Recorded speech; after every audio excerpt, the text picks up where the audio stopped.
Hello， 大家好，我是瑞。那很多人问我，老瑞，你做了很多期的牛肉熟成了，那猪肉到底能不能做？坏消息是，没做过，我也不知道。好消息什么呢？可以做，马上我们就能知道了。所以今天呢，我就准备了这块伊比利亚的带骨猪眼肉来做今天的猪肉熟成。熟成牛肉的经验来看呢，你单独做一个干式熟成的猪肉呢，可能会没有什么惊喜。所以我想呢，是不是要加一些料进去？我思来想去，我想我用2个东南亚菜里经常用的香料香茅和柠檬叶来做香味或者一个风味的辅料。这2款香料到底能不能给出来肉增加一个风味呢？其实最简单的办法就是我们要做一个对比。反正这块猪大排呢也足够长，我们就切开一半，我们加香料，一半就是简单的干式熟成。可能很多人好奇猪肉熟成多长时间？我从书上看到呢，最短7天，最长15天，再长了就不行了。如果熟成时间过长，水分蒸发完了，这个肉其实没有什么地方可以吃了。那这个肉毕竟是我们自己花钱买的，那肯定是说能吃的部位越多越好。所以基于这一点出发，我会把这个香茅叶和柠檬叶打碎之后，加一点牛油果油进去。一个是附着力比较强，再一个是呢，让这块肉的蒸发会变小一些。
本来想做10天呢，稍微一耽误呢，就变成了15天啊。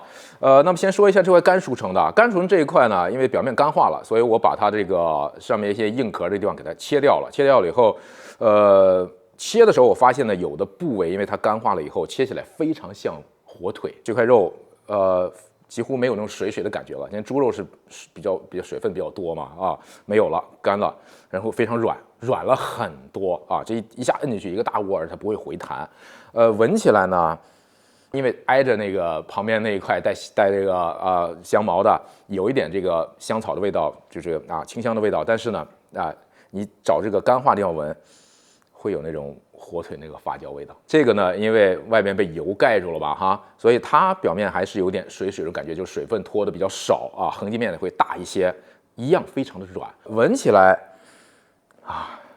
就是非常棒那种清香的味道，就香茅和这个柠檬叶那种清香味道。但是呢，它又没有香茅和柠檬叶原来那种比较冲的这个味道，它比较柔和。这次咱们就简单一点啊，把它油煎一下，我们尝一下这原始的这个味道是什么样的。因为牛排吃太多了啊，希望这次这个熟成猪排啊，能给我们带来这种全新的感受。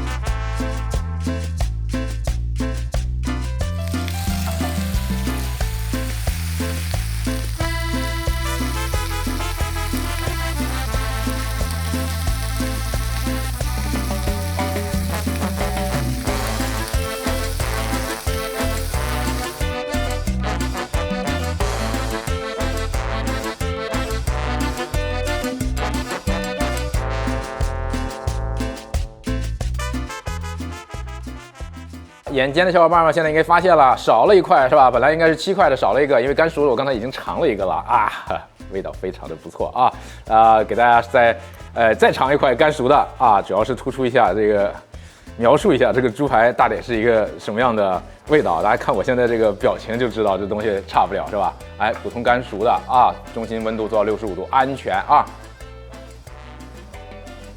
非常香，真的啊，就是你别看只有15天对吧？只有15天，这块猪肉上面发酵的味道非常的明显，特别的嫩，这块肉特别嫩，尤其是什么靠着骨头边的这一块，特别的嫩。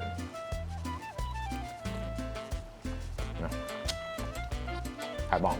其实我一直说就是熟成这个东西一般我是觉得要达到21天才有熟成的味道。我一直怕15天它熟成味道不是非常明显没想到熟成15天的猪排已经足够给它带来熟成的这个风味了，又嫩又香又鲜，很棒，真的很棒。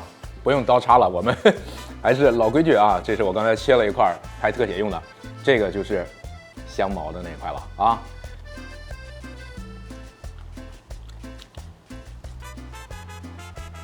哇，哎呀，这个就非常完美了。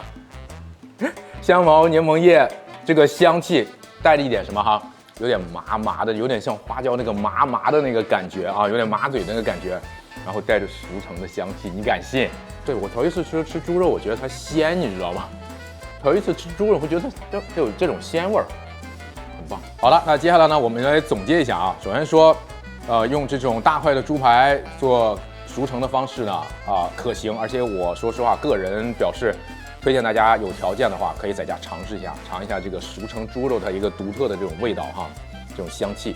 然后，做的时候可能大家要注意一下，因为我用的这一块呢，它是伊比利亚黑猪的这个猪肉，本身它也没有那种猪的那种，就是那种膻味儿吧，没有什么味道，就是我当生肉闻，它也没有什么太多的味道，可能也就是因为这个，所以造成它这块肉熟成出来以后，熟成的这个味道比较明显，所以你可能选材上要注意一下。然后呢，熟成不要太长时间，真的不能超过15天。我个人认为真的不能超过15天，因为损耗还是干熟成还是损耗挺大的。你也可以用我这种香茅加这个牛油果油这个办法，可以尝试一下那行，咱们这期节目就到这儿小伙伴喜欢的话，记着帮我投币、点赞、转发，3连支持我一下好吗？那我们下期再见这个对我越来越重要了